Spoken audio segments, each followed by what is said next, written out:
Lightning World? What's up, Glen City? Westbound in this motherfucker. We here now. We here now. You know, always seeing niggas doing they thing, nigga. Huh? Niggas know I was made, but still, they wanna fit it into I put these hands on them, like in blaze of steel. You and your man don't bust cage for real. Nigga from my block, train like Pakistanians, raised to kill. I guess y'all ain't gon' respect the T. Until you tied down to a train track, and the Amtrak disconnects the knees. Straight out the glass in the next city. This is the plexity. Respect the streets, dog, or rest in peace. What it do? Toledo, Ohio. It's your boy, man. I'm back in the building. Yep. Another episode of E.Ali and the ToLe'Do. This a different twist with it, though. This actually the E.Ali and the ToLe'Do thinking out loud. You know? It's February 20th, 2014. Just thinking out loud. You know what I'm saying? We 45 minutes out of Detroit, Michigan, man. You know what I'm saying? We geographically located, so we always in a position to make major moves from this location. We got Cleveland 2 hours away. You can roughly get there in an hour and a half, hour and 45 minutes. Detroit 45 minutes away.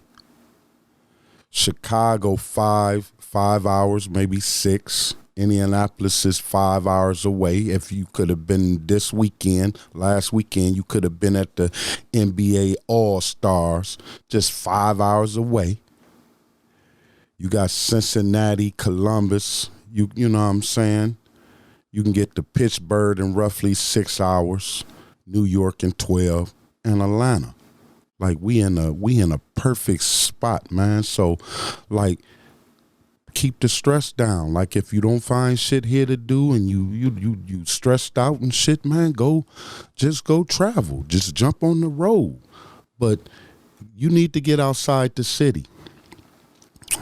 That's desperately one of my things is I'm gonna be trying to help young kids, man, young inner city folks, man, get out and see other things.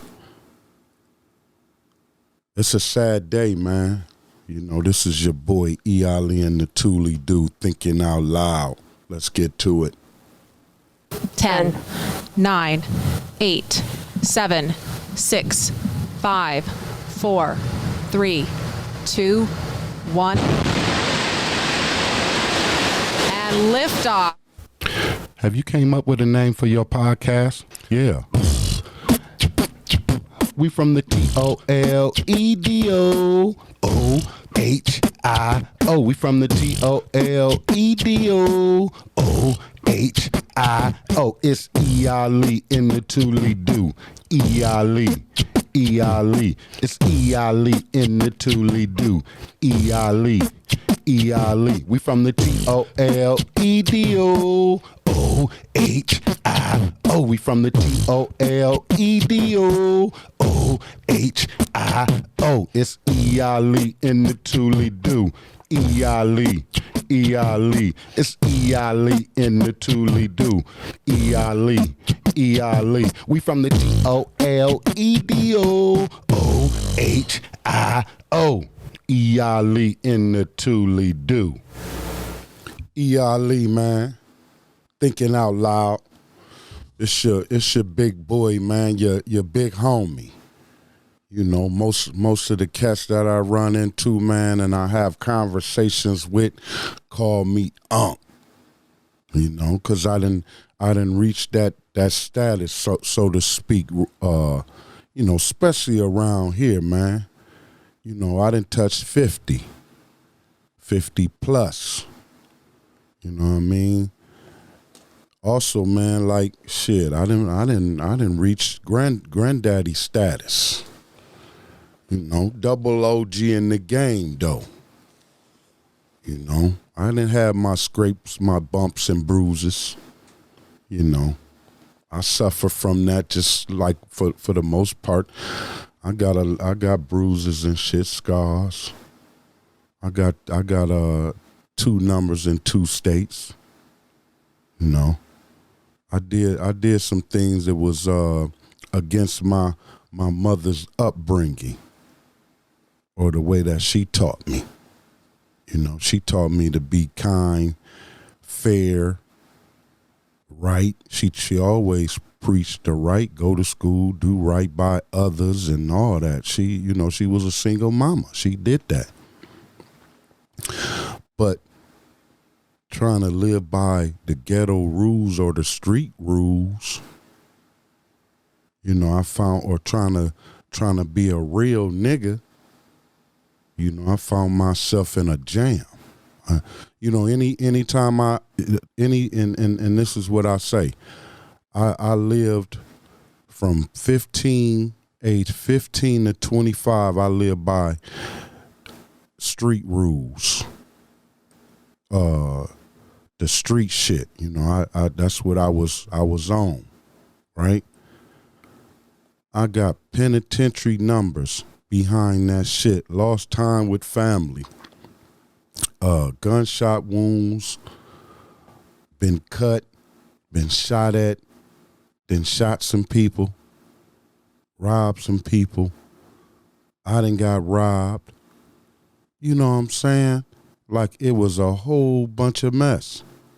And then when I found, it was one spot, man, to change my whole perspective of life. And if you ever been in a real penitentiary as a young guy, and if you have a sense of yourself and don't, you know, just appreciate how you was raised, you know, in terms of be able to go open up the refrigerator when you want to, you know what I'm saying, and find something to eat. You can always make it, you know, I was always able to make a peanut butter and jelly sandwich, and back then it was always bologna and shit around, chips and shit like that, snacks and cookies and all that. So, you know, we never really suffered from that, but back then it wasn't a lot of fast food, you know. For the most part, my mom made you wait for dinner before you could eat all that other shit, but you know, it was she did her best. And her best was in a lot of cases more than what a lot of people had. So I appreciate her for that. You know what I'm saying? But keeping with the thing, man, when I seen I did a situation, man, got caught up with some guys, man. Caught a robbery bid up there in Michigan, right? Went to the Michigan State, you know, because Michigan tried to charge me, and Michigan had a different description of the crime. You know, down here you get a armed robbery or some shit like that, felonious assault, you know, weapon under disability or some shit like that. But Michigan charged me with armed robbery, attempt to do great bodily harm, less than murder. Did you hear what I said? That was the charge. Armed robbery, attempt to do great bodily harm, less than murder. 25 years they was asking, bro. I fought them people for like 8 months in the county jail to get 3. I prayed. Listen here, man. I ain't never prayed so much in my life. I prayed to the universe. I prayed to Allah. I prayed to Jesus, whoever responsible for all of this creation. I begged and begged, man. And one day I called my lawyer, man. I was tired. Of fighting, man. I said, man, what do they got? He said, man, they want 5 to 10 or 5 to something. Yeah, 5 to 10 or some shit. Man, I say they come with 5, they come with 3 to 10. I'll take it. I said, I'll rock with the 3 to 10. Let's go. 2 weeks later, he came. We signed the contract. Because basically that's all it was. I signed my life over to the state. I learned a valuable lesson in them times. You know? Nevertheless, they shipped me after the court case, getting my PSI report and all that. I worked on my GED and was getting my GED. I got partial my GED before I even went to state because, like I said, I did 8 months in Monroe County Jail.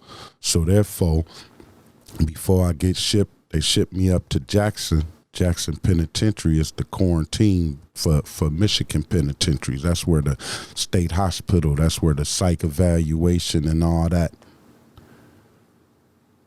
I knew then I wasn't gonna go back to the penitentiary. That changed my life in terms of that whole process and how that prison is set up. Because it's the biggest wall prison, in the country. It got a big old wall around the whole joint, you know, and everything within inside this mug. But to be caged up like that, like look like 20, 30 tier high, 2 football fields long, niggas on top of niggas. Niggas on top of niggas.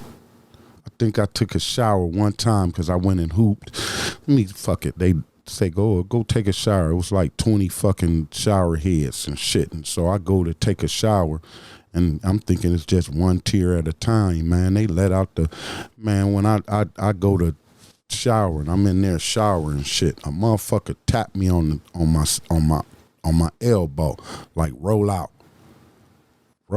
So basically they want you in a car wash situation where you go into the shower, get you a little water around you, get soaped up a little bit, and as you washing up, you roll out to your left and take one step, and let another guy step, he step. It's like 2-3 steps, 3-4 steps you gonna take to one to your left, one to the back, one to your right, one step forward, get in the water, nigga, get rinsed off and roll the fuck out. They got like motherfuckers in a car wash type situation where dick slinging everywhere, all kind of motherfucker, big niggas, small niggas, white, just air. I ain't take a shower after that. Motherfucker, I ain't playing no basketball. I ain't doing shit to get sweaty. Motherfucker, I'm doing bird baths in this motherfucking sink. You know what I'm saying? You learn to just wash up in the sink. Now this is during quarantine, but this is the regular foreplay in Jackson Penitentiary. So, and then what made me realize too, like in them joints and just any kind of joint, man. For me, I don't give a fuck how big you is or whatever. Like if you ain't got no weapons and shit when you get in there and get no motherfucking knife, man, a motherfucker 5 or 6 motherfuckers can take any motherfucker down. If them motherfuckers catch your ass in the right motherfucker situation, man, 5 or 6 motherfuckers could take any motherfucker down, bro. And then you got to live with the consequences of that. I have to try to revenge your motherfucking honor and shit. So with them or you got to hurry up and team up with one of them nations. You know, you got to be connected. They on for the most part they weed you out, seeing what you gonna do, how you gonna rock. You know, and if you smart, you better get with one of them nations. You better ride up under the Melanics. You better get with the Moes, Nation of Islam. You know what I'm saying? One of them Christian brothers, one of them Christian churches or something like that. But you better not be freelancing, so to speak, in the Michigan penitentiary. You got to team up with some motherfuckers in there. Like in Ohio where you just motherfucker be, shit, motherfucker, you better have some motherfuckers that's coming to your motherfucking shit. And so with that being said, that kept me out of shit, bro. You know what I mean? But yeah, it's a motherfucker, man. I don't know. I just wanted to get that little shit off my chest. But shit, man, February 20th, man, Tuesday. 2024, man. A couple days ago they put out, and I had just made a comment about, the situation and shit, about the sister Tamisha Price. And they didn't already, and I guess they got a suspect, Paris James, 35, brother, 5'9" Man, he got 2 counts of premeditated, aggravated homicide, man, for killing that girl, bro. They looking for this dude. So they didn't finally put a suspect, put something together almost after a fucking month, man. Like, y'all didn't know that early on, kind of like, you know what I'm saying? I don't know, the details, but it's just the questions of now, like, he got 2 counts of homicide on him. I'm gonna make, and people might be like, why would you make comments? And man, we all sit around and think some things of that in them terms. This just me thinking out loud of just like my community, man, and I'm hurt that we do each other like that. At this time with all this shit available to us, and we can see that we finally getting our hands on some real progress if we just make a few turns and shit. Our kids somewhat then got their head out the ass. We ain't so religious. Now we thinking about our money and in terms of that, just about good investments and putting our money together, man.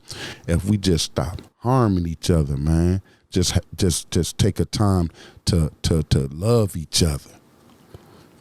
One moment. I'm talking about if we just understood them 5 principles, man, of love, truth, peace, freedom, and justice, bro.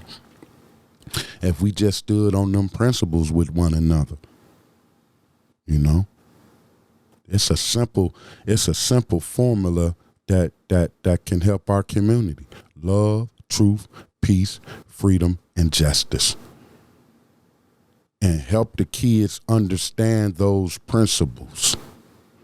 Not no spookism in the sky.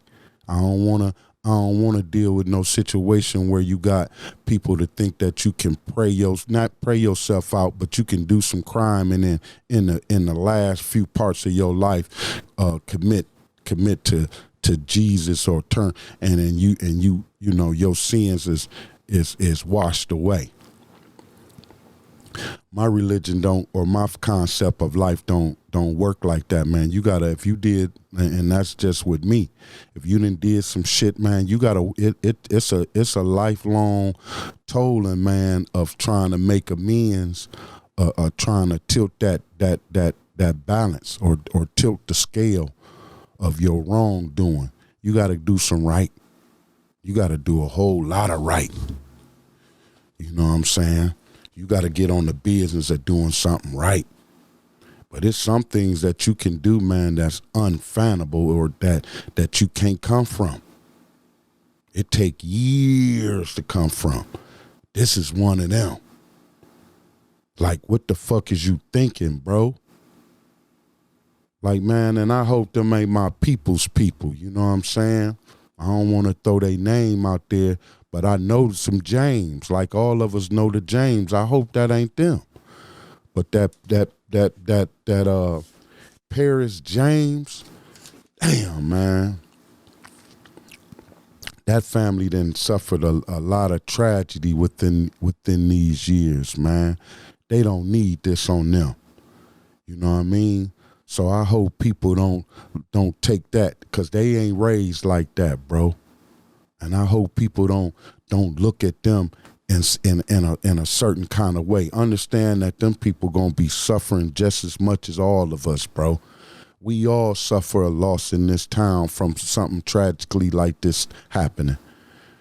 You know, this ain't a good look on none of us black folks, definitely in terms of how white folks look at us and how we treating each other around here. This ain't a good look on none of us. We have to do better than what we've been doing. We all deserve to live good lives. You know? That's what our parents, primarily our parents, intended us to have, is a better life than them. I know I try to do better than what my father did for me. You know, my mother made a better effort raising us than what she was raised. You know, excuse me. That's everybody effort is to try to do better than how you was brought up. That's what you should be raising your kids to do. Or to be, or that should be the primarily goal of your family, is to try to do better than the previous generation. You know, progress. But see, here in Toledo, we have a problem with people or somebody come up to you and they see an opportunity to try to make some money, and they want to use you, and you know, you could be a good part of their situation to help them make some money. Let me say this: if somebody can't use you, that means you worthless. You have to be able to be used. You have to be somebody that somebody else consider you resourceful. And so if I see a situation where I can make some money and I team up with you so that you can make some money, what's wrong with that? Like, we got to get out of that mentality, man. I done tried to connect up with a bunch of cats on this here thing and shit like that, and everybody afraid of, you know, if you might blow up or they might not get in on something. But it's like, we got to start the process of trying to develop and trying to even get to that point. We can't even make the dates. You can't even be where you say you're gonna be at on that time or that date. You can't dedicate yourself to that. You know, we make too many excuses around here for just little shit, bro. You know what I'm saying? Like, we can do better than what we doing for one another. But my condolences is definitely going out to the Price family. I hope y'all definitely find some relief, and finding, you know, that the police didn't found or expected somebody for the crime. I hate that if you guys know this individual and had dealings with him and he been around, I hate that y'all have to, you know, live through that. But I'm sure they family, his mother and aunts and cousins, had no idea of his rage or just that act. You know, that act is an individual selfish act that, you know, please don't blame the family for that. You know, and I'm sure that it would be hard to not have some kind of feeling towards them, but hopefully we can, you know, understand that his parents or his family and loved ones is definitely going to be suffering behind this situation as well. But a life and a child was taken for no reason. I mean, for it I couldn't understand the reason. You know what I'm saying? So with that being said, man, like, you know, it's crazy to even think about it, you know, because just knowing the families of what they're going through and what they feeling, you know, that's tragic. And I only speak on it, man, because I lost my daughter to natural causes or whatever, but it was a tragic, it was, man, it took me 2 years to get out of that slump, man. It was like, for me, I was faced with depression, you know. I had a 2-year episode of depression and didn't even know it, you know what I'm saying? And basically, you know, I worked it out through the grace of God, man. You know, worked my mental, you know, because that's what it was about. I stopped drinking, stopped smoking weed and all that, you know, for like 6 months just to get my chemical imbalance back, man, and, you know, get a sense of myself. But for 2 years, and like I was working at a job where I was like I was a stock person / bouncer. I was working at the spot at the time. And so it was guys coming in there, man, and I found myself trying to push up on them guys about whatever they might have been doing in their store more aggressively than I should have. And I basically found myself trying to give a guy an excuse to end my life, so to speak, you know. That's how I was feeling. I feel like, shit, if they, you know, fuck it, let somebody take it. But I was too aggressive on petty shit that was going on in they store. And so I had to leave that because I found myself where, like I said, somebody was going to hurt me. You know what I'm saying? So that, and that was just, you know, that was me going through that with a situation where, you know, it's a natural cause. But to have somebody responsible for your loved one and the loss of their life, I'm sure that's a whole totally different situation, feeling, and all that. And so not trying to understand that and not trying to offend nobody, you know what I'm saying? I just leave it there, you know. But again, I just definitely say condolences to the Price family.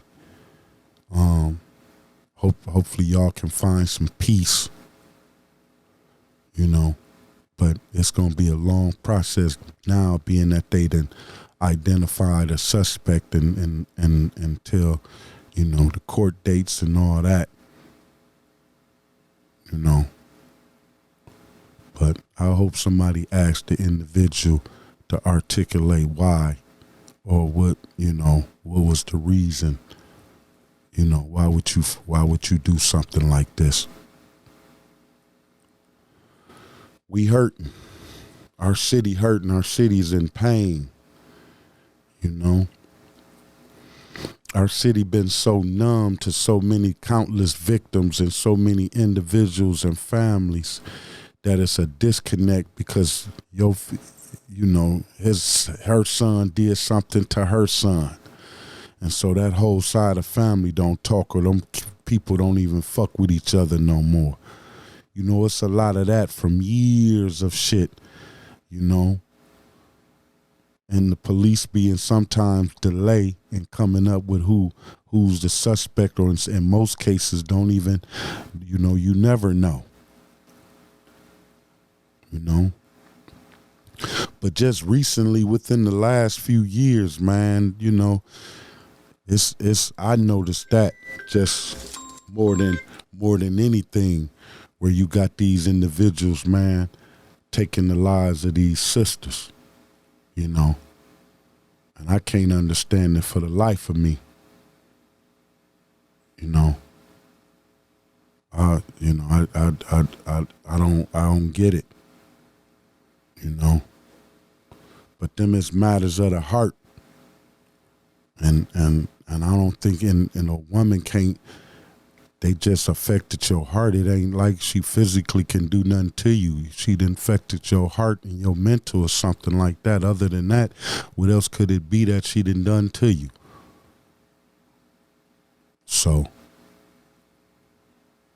trying to have a sense of understanding of why somebody would do something like this to a young lady and an unborn child, man, it don't. I guess for us, we have to ask, because it's a mental thing for the whole city. I'm affected truly. I never met this young lady.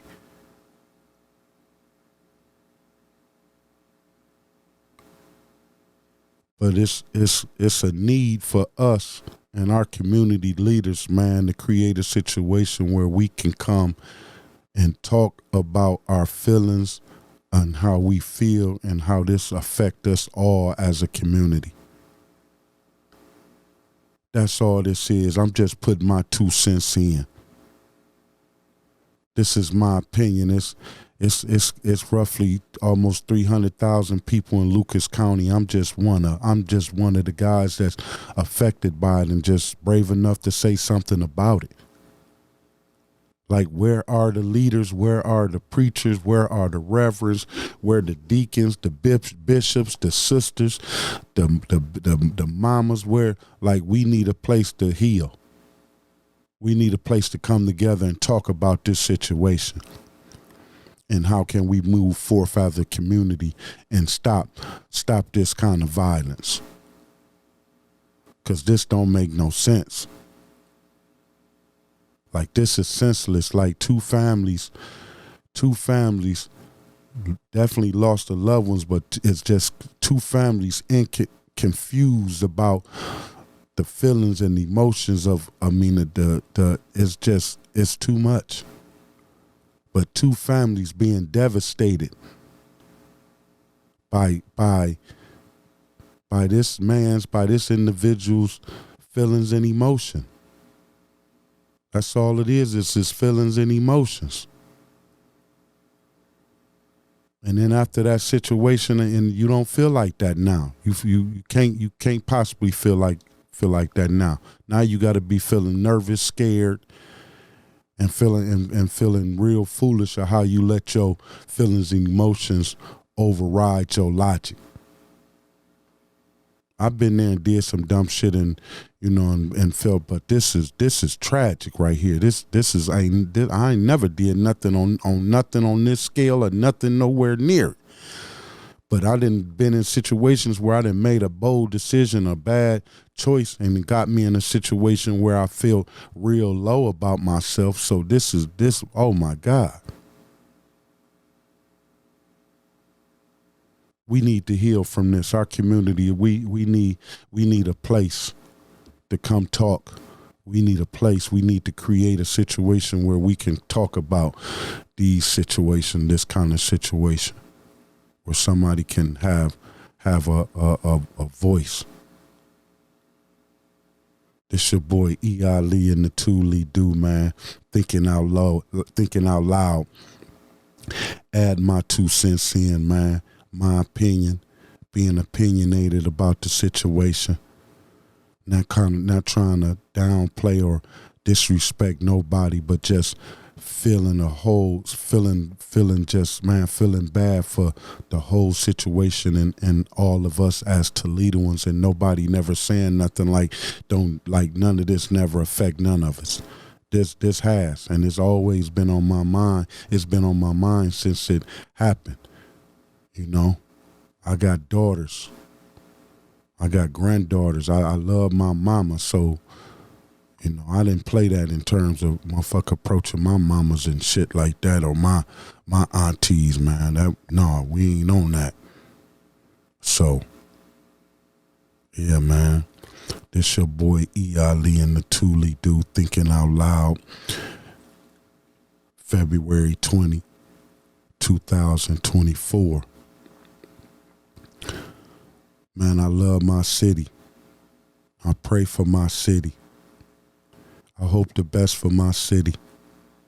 I hope that from this day forward, all the little kids, all the adults, grown-ups, old folks can live happily ever after in this town. That we can make a better day, a better life. The one thing I see that we definitely need to do, man, we need to make a positive effort at picking up this motherfucking trash that's through the city. The city need to come up with incentives or something, man, to pick up all this filth and the trash that's on the ground. Like, I don't get it. Like, we can make this city better than what it is. So let's get to it. Peace.